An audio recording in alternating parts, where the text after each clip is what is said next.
Hey, you want a blue check mark on Twitter? You can literally get it now. Not an ad for Twitter, but if you go under Twitter, Twitter Blue, boom, it's there. You pay $7.99.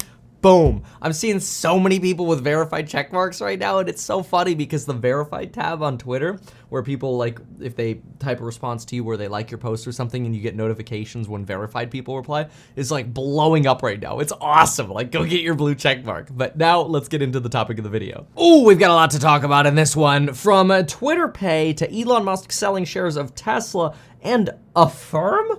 Twitter Pay. Could it be possible? Could it be possible that at some point in the near future, you could buy Meet Kevin courses on Twitter using Twitter Pay, and Twitter could process the transaction rather than, say, Visa or PayPal or Teachable or Stripe processing the transaction, and Twitter could actually harvest maybe a nice little 1.5% to 2.5% fee off of every single dollar. Well, I guess every single dollar that somebody makes paying for amazing courses on building your wealth or the new business course for elite hustlers. Link down below with the Black Friday coupon code. Yes, it's actually quite possible. Take a look at what was just released from the Treasury Department that has to do with Twitter and Elon. You ready for this? It's not this document, but this is to get you familiar. Look at this. This is the FinCEN. It's a department within the Treasury, and this is a registration statement for payment transmitters. And look at this one. Here's a payment transmitter application and a renewal application in this case for the Google Payment Corp. And they're doing business as names, so they're DBAs, Google Payments, and Google Pay. So like Apple Pay, Google Pay, right? They process the transaction, so they take a small little fee.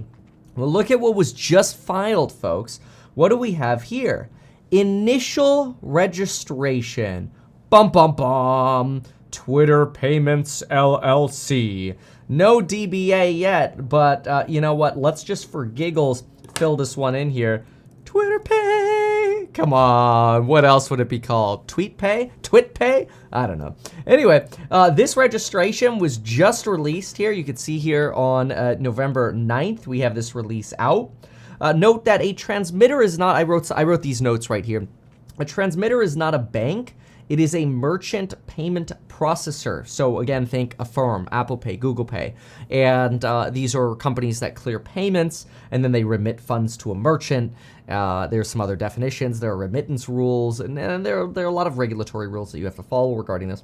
But it's really interesting because it just shows that even though Elon Musk has now laid off about half of the staff at Twitter, calling back some people who were accidentally fired, Elon moves quickly. I'm a really big fan of people like that who move quickly. It's not that hard to file for an LLC. It's not that hard to do a DBA or a trademark. It's just not that hard. These are a lot of things we're going to be talking about in the Elite Hustlers course, by the way, which is pretty cool. Comes with 4 times a month live streams, special live streams, but also daily videos, daily added lectures for analyzing individuals' businesses or their entrepreneurial endeavors. But anyway, it's just not that hard to do some of this stuff.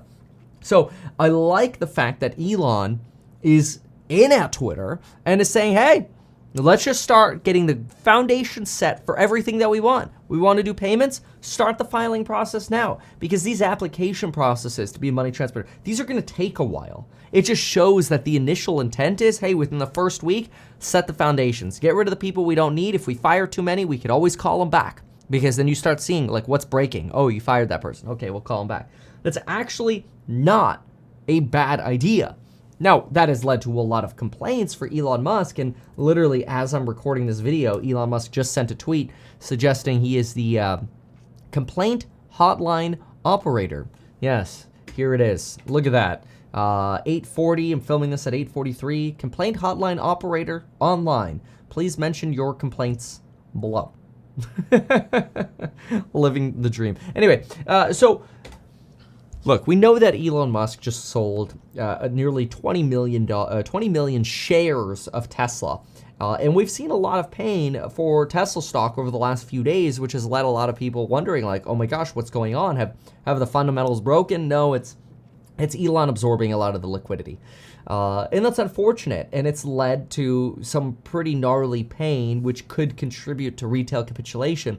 Bank of America mentioned that last week, retail and institutions, at least through Bank of America, were net sellers. Yikes. That's not great. That's capitulation.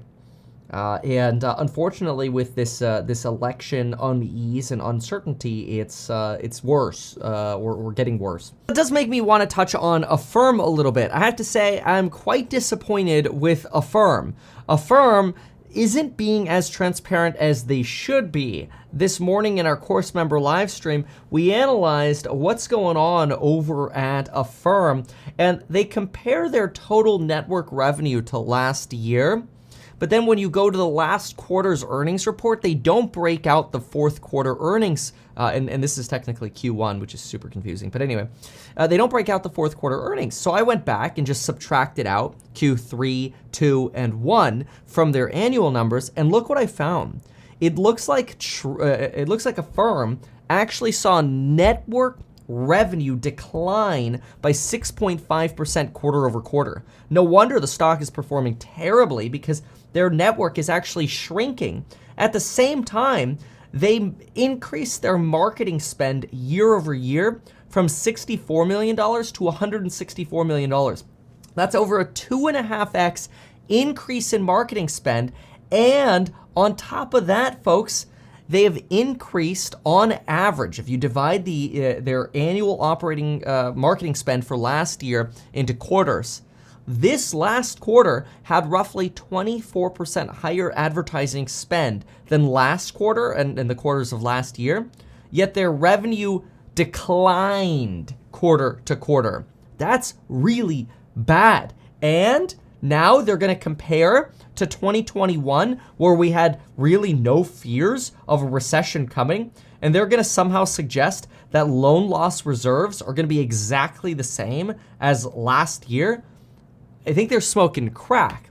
Now I'm putting this here together with this note about Twitter, because, Elon's wanted to get into payment processing, but payment process, maybe it's just the time to start at the bottom of the market, right? But right now, payment processing just seems like, I guess something you want to maybe lay the foundations for in a recession and then kind of ride the wave up. But right now, it seems like things are more likely to be trending down in the world of payments and payments revenue.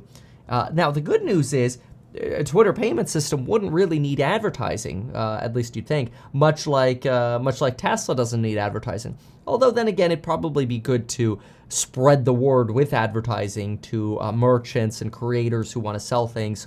So there would certainly be some expense and labor involved in doing that. But payment systems right now, I don't know. Financially, Affirm, complete disaster. Not impressed at all with that earnings report. If anything, I think some parts of it were quite misleading. Hey, Elon, maybe the time to do it is at the bottom of the market. But otherwise, other payment systems, not happy about right now. Again, Elon probably says it best when he just tweeted, "Please note that Twitter will do lots of dumb things in the coming months. We will keep what works and change what doesn't."